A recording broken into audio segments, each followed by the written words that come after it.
Nilamo ng apoy ang nasa 50 bahay sa Barangay San Roque sa Navotas. Nasunugan din ang mahigit 60 pamilya sa Barangay Addition Hills sa Mandaluyong. Sinasabing problema sa linya ng kuryente ang ugat ng sunog.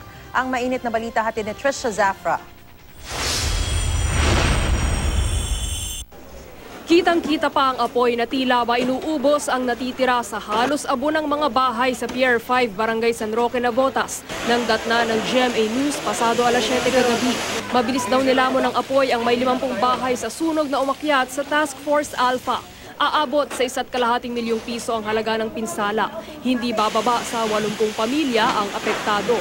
Mostly na isang factor yan na nakakapekto sa operation, yung crowd control natin. Kaya sana sa susunod, yung mga tao kung may sunog, lumabas na at pumunta doon sa safer area para hindi sila makaantala sa responde ng bombero.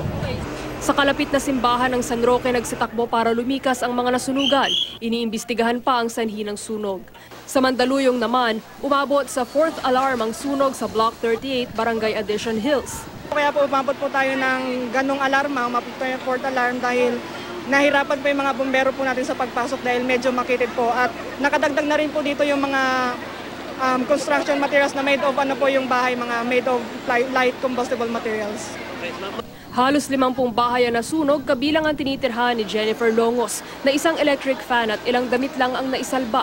Iwan ko, hindi ko alam, natulog ako, pagising ko yun na. Sa taya ng DSWD, mahigit 60 pamilya ang nasunugan. Wala namang naiulat na nasawi. Sa inisyal na investigasyon ng Bureau of Fire Protection, mahigit 300,000 pesos ang halaga ng mga ari-ari ang nasunog na posibleng nagsimula umano sa problema sa linya ng kuryente.